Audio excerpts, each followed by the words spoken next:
Shalom, kembali lagi saya menemui keluarga besar Rema yang saat ini kita akan bersama-sama kembali merenungkan firman Tuhan.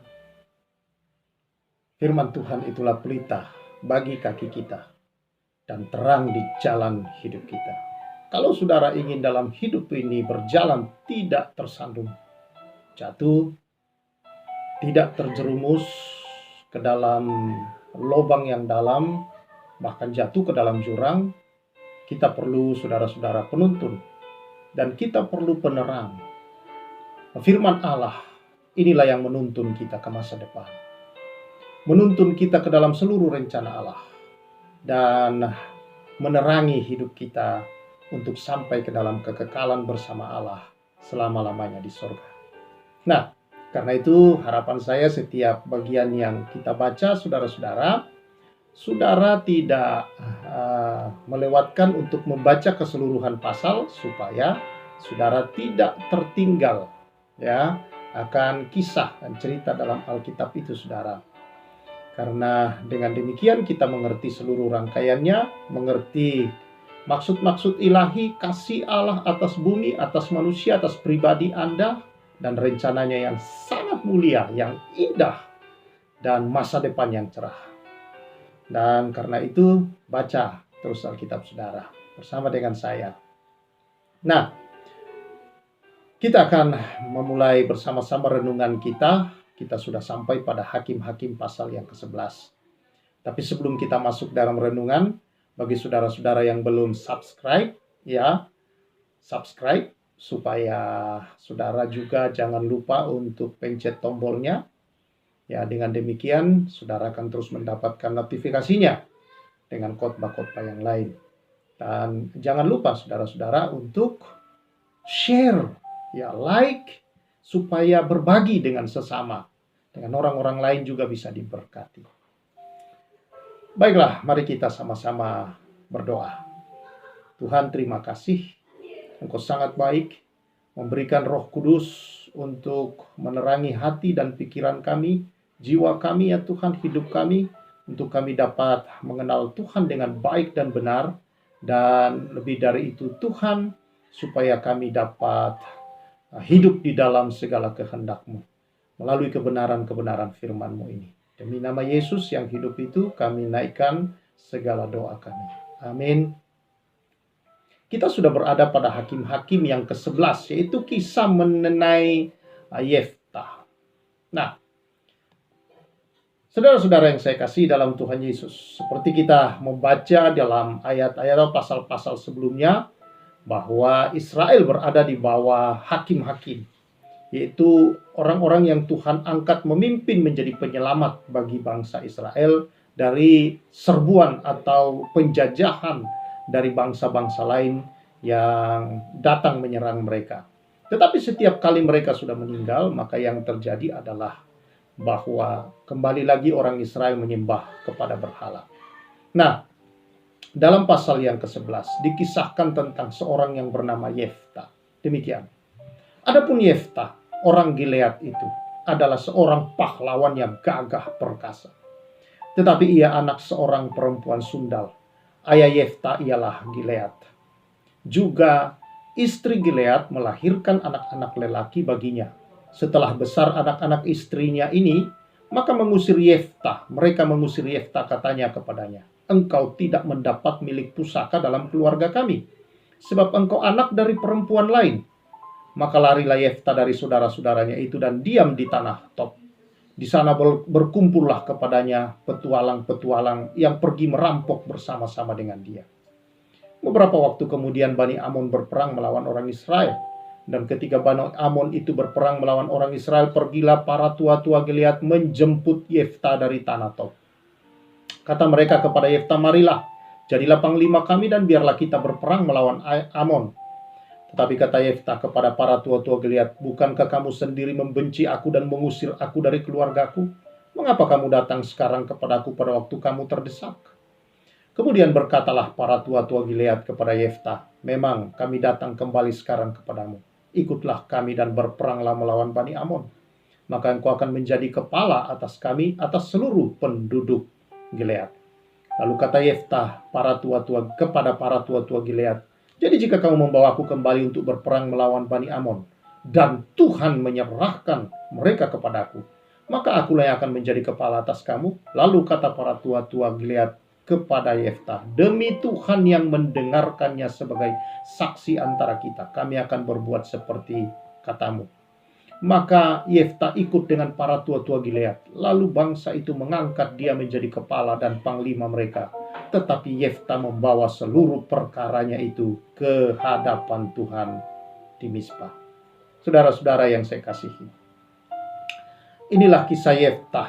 Dan kalau kita membaca seterusnya, Yeftah memenangkan peperangan, namun sebelumnya saudara dia telah bernazar bahwa kalau Tuhan menyerahkan Bani Amon ke dalam tangannya dan dia menang, maka yang pertama kali keluar dari pintu rumahnya itu akan dipersembahkannya. Dan kemudian apa yang terjadi saudara, bahwa yang pertama kali keluar dari pintu rumahnya adalah anak perempuan yang disayanginya. Nah, itulah kisahnya saudara-saudara.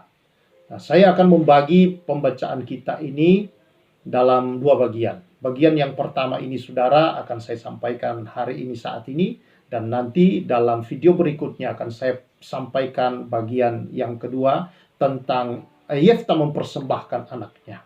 Apakah betul-betul Yeftah ini mempersembahkan anaknya saudara atau bagaimana? Itu bagian yang kedua nanti. Nah, bagian yang pertama, mari kita lihat. Dikatakan di sini Yeftah saudara-saudara seorang pahlawan yang gagah perkasa. Namun dia adalah seorang anak yang lahir dari perempuan sundal. Ya, artinya bukanlah dari istri yang sah, tetapi seorang perempuan yang secara pendapat masyarakat adalah asusila, saudara-saudara, terhadap perempuan yang tidak baik. Nah, saudara yang saya kasihi di dalam Tuhan Yesus Kristus, saya ingin mengatakan kepada kita bahwa ibunya tentunya tidak berharap bahwa dia akan punya anak tadinya. Dia menyundalkan dirinya bukan untuk memiliki anak. Sama juga dengan ayahnya yaitu Gilead. Tentunya ketika dia pergi kepada perempuan sundal bukanlah untuk mendapatkan seorang anak.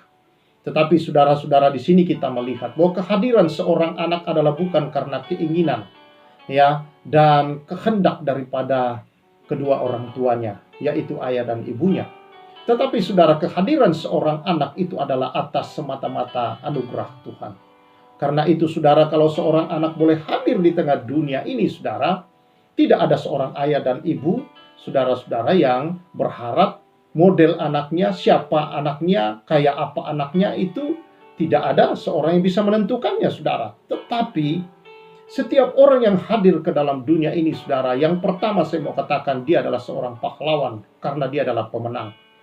Kenapa demikian saudara? Karena dari sekian banyak sel benih manusia yang ada di dalam sel sperma seorang pria saudara-saudara, ketika dia berhubungan dengan seorang wanita, maka itu begitu banyaknya benih-benih itu. Tetapi hanya satu dari seluruh benih itu saudara yang dapat membuahi sel telur wanita. Dan ketika itu jadilah seorang bayi. Dan dia adalah pemenang. Dia adalah seorang pahlawannya saudara-saudara. Maka saya mau katakan saudara-saudara, itu bisa terjadi saudara karena dia yang tercepat dan mencapai sel telur terlebih dahulu dan menempel dan menjadi seorang bayi, yaitu manusia, saudara-saudara yang saya kasih. Karena itu saudara yang saya kasih dalam Tuhan Yesus Kristus, kehadiran seseorang di tengah dunia ini saudara, saya mau katakan tidak ada seorang pun lahir sebagai pecundang. Tidak ada seorang pun lahir sebagai seorang yang lemah. Tidak ada saudara, dia adalah pemenang. Walaupun mungkin kelihatan ada bagian tubuhnya yang cacat saudara-saudara, tapi dia seorang yang memiliki saudara kekuatan seorang pahlawan, yaitu pemenang di dalam dirinya. Dia adalah pejuang yang luar biasa saudara, memiliki kemampuan yang dahsyat, terlepas dari mungkin ada kekurangan pada fisik yang kelihatan. Karena itu saudara, saya mau katakan kepada kita, jangan rendah diri, jangan saudara-saudara merasa engkau seorang yang tidak berguna. Karena ketika engkau lahir ke bumi, itu atas kehendak Tuhan. Dan Tuhan telah menaruh sebuah kekuatan di dalam diri Anda untuk menjadi seorang pahlawan dalam sebuah situasi di dunia di mana Tuhan mau engkau selesaikan itu sebagai seorang pemenang. Terlepas dari segala kekurangan pada dirimu, mungkin engkau seorang yang ditolak. Mungkin saudara itu seperti Yefta, adalah seorang yang dibenci, dikatakan bukan hanya oleh saudara-saudaranya sendiri, tetapi saudara oleh orang yang berada di kotanya, saudara-saudara, di tanah Gilead, ya, di tanah, di tempat ayahnya berada, ya, yaitu di tanah Israel, saudara-saudara, ya. Bahwa dia seorang yang ditolak, dia seorang yang dibenci, dia seorang, saudara-saudara, yang dianggap hina, dia seorang yang dianggap lahir sebagai seorang yang hanya perusak di tengah masyarakat, merusak nama baik, merusak apapun, saudara-saudara. Yefta betul-betul adalah seorang yang terpojok. Dia begitu, saudara-saudara, menjadi seorang yang betul kalau dia putus asa bisa bunuh diri karena merasa hidupnya yang paling tidak diinginkan, ditolak, tidak diharapkan, saudara-saudara, kehadirannya. Demikianlah diri Yefta, saudara-saudara. Dan dia pergi. Bukan hanya ditolak secara perasaan seperti itu, saudara, tapi benar-benar terjadi. Dia diusir dari dalam keluarganya, diusir dari kaumnya, saudara-saudara. Dan itu tentu sangat memahitkan. Tentu sangat-sangat memahitkan. Dan terlihat, saudara, bahwa kehidupan yang begitu pahit dalam dirinya itu terlihat. Ketika dia pergi, dia bertemu dengan orang-orang yang memiliki nasib yang sama, yaitu para petualang-petualang. Di sini kata petualang-petualang di sini adalah orang-orang yang sama, yang terbuang, saudara, tersingkirkan seperti Yefta. Namun mereka sebenarnya punya potensi yang besar. Sayang, saudara, karena keadaan hati mereka yang masih panas, penuh dengan amarah di dalam itu, saudara, membuat mereka menjadi salah menggunakan akan kemampuan mereka dengan merampok. Tetapi waktu tiba, saudara. Saya mau katakan kepada saudara yang mungkin mengalami hal seperti yang dialami oleh Yefta, bahwa ada masa akan tiba di mana kekuatan yang Tuhan berikan dalam hidup ini, kalau kita tanggapi dengan positif, akan serahkan kepada Tuhan, akan berguna bagi banyak orang, bahkan bagi orang-orang yang telah mengusir dan membenci engkau. Yefta adalah sebuah contoh, saudara, bahwa kemudian ketika orang Israel mengalami serangan dari bangsa Amon, saudara-saudara, maka terjadilah mereka terjepit dan mereka membutuhkan seorang pahlawan. Waktunya tiba bagi Yefta. Mereka datang kepada Yefta. Nah, dalam bacaan kita membaca bahwa mereka meminta Yefta untuk menjadi pahlawan bagi mereka, untuk menjadi seorang pemimpin bagi mereka, saudara-saudara. Dan akhirnya itulah yang terjadi, bahwa kemudian betul dia menjadi pemimpin bagi mereka. Mereka berkata bahwa kalau engkau mau ikut kami, berperang untuk kami dan menang, maka kami akan jadikan kau seorang pemimpin dan kami menjadi hamba-hambamu. Lalu kemudian di sini kita melihat, saudara, bahwa Yefta menyadari bahwa ini adalah anugerah Tuhan atas hidupnya. Lalu ketika dia menerima tawaran itu, dikatakan dalam ayat yang ke-11, Yefta membawa seluruh perkara itu ke hadapan Tuhan di Mispa. Saudara yang saya kasihi, apa yang dia terima, apa yang dipercayakan kepadanya, dia menyadari bahwa bukan kuat, bukan gagahnya. Dia datang kepada Tuhan. Tuhan memulihkan dia. Tuhan membaharui dia. Tuhanlah sumber kekuatan yang telah memberikan. Dia kembalikan kepada Tuhan semua kemuliaan itu, saudara. Dan akhirnya betul-betul dia menjadi seorang pahlawan yang mengalahkan Bani Amon. Saudara yang saya kasihi dalam Tuhan Yesus Kristus, sekali lagi saya mau katakan, engkau tidak ingin lahir seperti yang kau rasakan. Ibumu juga, ayahmu juga tidak menginginkan engkau lahir seperti itu. Dan dia tidak pernah, saudara, bermimpi bahwa saudara akan lahir. Tetapi Allah punya rencana. Allah meletakkan di dalam engkau roh kemenangan. Satu kekuatan seorang pemenang. Kau bukan pecundang. Engkau adalah seorang pahlawan yang gagah perkasa. Jangan melihat kepada dirimu sekarang. Kalau Yefta melihat kepada siapa dia, saudara-saudara, maka tentulah dia tidak akan berani untuk maju berperang. Tetapi saudara-saudara yang saya kasihi, Yefta menyadari bahwa ini adalah kemurahan Tuhan atas hidupnya dengan apa yang dia miliki. Dan dia meresponi Tuhan dengan sungguh-sungguh. Panggilan orang-orang yang datang, bangsa Israel, orang Israel yang datang kepadanya, ya, orang Gilead yang datang kepadanya, saudara, untuk meminta dia menjadi pemimpin. Dia tahu itu adalah anugerah Tuhan terhadap hidupnya. Kalau bukan Tuhan, tidak mungkin. Karena dia orang yang dianggap hina, tidak berguna. Orang yang telah diusir, dibenci, dikatakan di sini, bukan hanya oleh keluarganya, saudaranya, tetapi oleh orang sebangsanya. Kalau hari-hari ini engkau merasa seperti yang dialami oleh Yefta, saudara, sesungguhnya engkau adalah seorang pahlawan. Mungkin dalam diri saudara sesungguhnya ada jiwa, ada kuasa, ada kekuatan menjadi seorang pemimpin. Entah pemimpin dalam kelompok kecil, entah pemimpin di dalam kelas, entah pemimpin dimanapun. Dan mungkin saudara adalah seorang pemimpin yang akan memimpin sebuah perusahaan yang besar.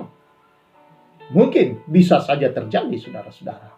Hanya hari ini, saudara-saudara, kalau engkau selama ini menyesali dirimu dengan keadaanmu itu, dan ada penuh amarah di dalam hatimu, engkau merasa tersingkir, terbuang, dan merasa bahwa engkau tidak berguna, saudara, saya mau katakan tidak.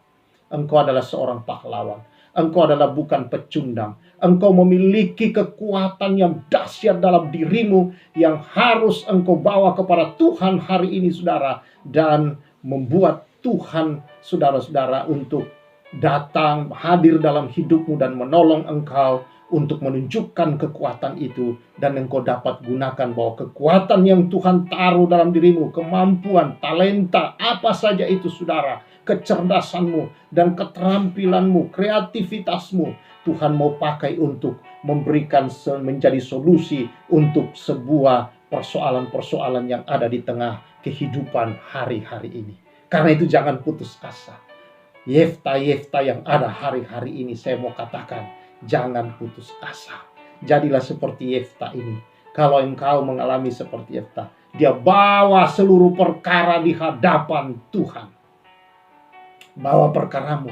Kalau engkau sedih, engkau merasa marah, engkau pahit, engkau hancur hati, bahkan engkau sedang diambang pintu ingin bunuh diri, saudara-saudara, berhenti, saya katakan. Tuhan mengasihi engkau. Tuhan menaruh seorang pahlawan di dalam diri saudara. Tuhan berkata engkau adalah pahlawan yang gagah perkasa. Engkau bukan pecundang. Engkau bukanlah seorang pengecut, tetapi engkau adalah pahlawan yang gagah perkasa.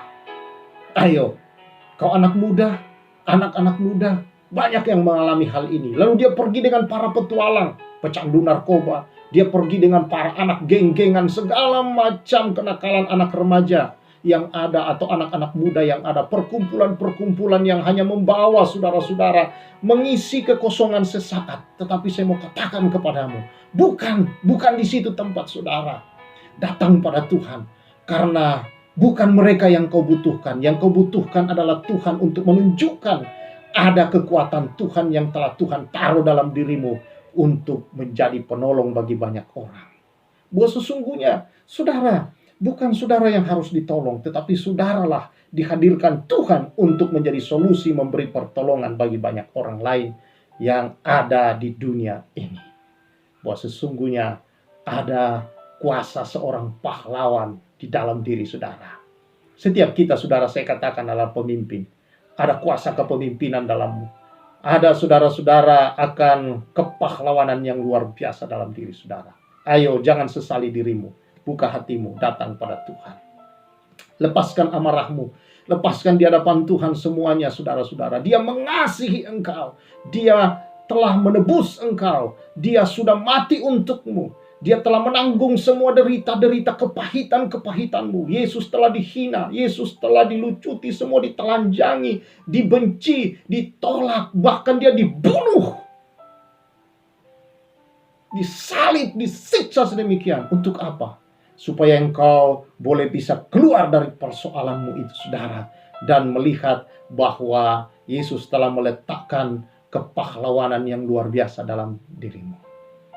Ayo, dengarkan sekali lagi saya mau katakan, saudara bukan pecundang, saudara bukan pengecut, tetapi engkau memiliki pahlawan di dalam dirimu yang gagah perkasa. Engkau memiliki roh pemenang dalam dirimu, dan engkau punya kemampuan yang hebat dalam dirimu untuk sebuah persoalan yang harus engkau selesaikan. Untuk itulah engkau hadir.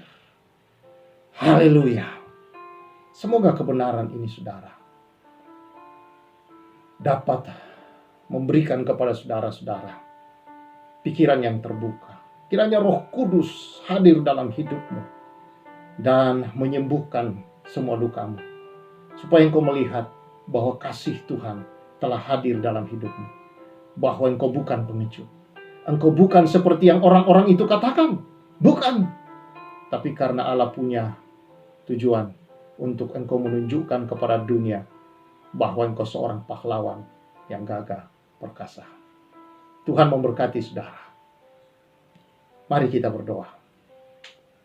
Ku berdoa, Tuhan, mungkin ada di antara saudara-saudara yang mendengar ini sedang dalam situasi seperti Yeftah, bahkan lebih parah dari itu, Tuhan.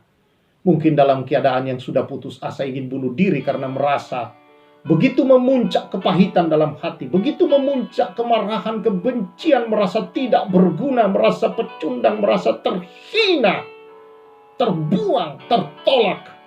Tetapi Tuhan, Engkau berkata Engkau sangat mengasihi. Tuhan berkata Engkau sangat mulia, Engkau berguna, Engkau sangat berguna, Engkau sangat dikasihi dan mulia. Dan Engkau sangat berarti di dalam Tuhan. Tuhan telah menaruh kepahlawanan. Engkau bukan pecundang dan Engkau bukan seorang yang pengecut. Karena itu saudara, biarkan Roh Kudus membasuh hatimu. Biarkan Roh Tuhan melawat engkau, menjamah engkau, memulihkan engkau. Dan aku percaya saat ini Roh Kudus bekerja di dalam nama Yesus. Kuasa Tuhan jamah hidup anak-anakmu. Segala kepahitan, segala tekanan, intimidasi, segala roh yang menipunya selama ini, Tuhan, yang membuat dia buta melihat akan kepahlawanan dalam dirinya, keluar dalam nama Yesus, lepas dalam nama Yesus.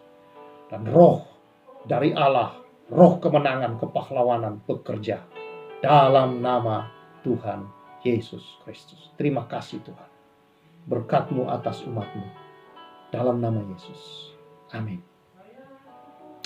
Demikian saudara-saudara, para pahlawan-pahlawan yang gagah berani, pahlawan-pahlawan Tuhan. Tuhan memberkati kita semua, dan berjalanlah sebagai seorang pahlawan yang sudah berkemenangan dalam hidup ini.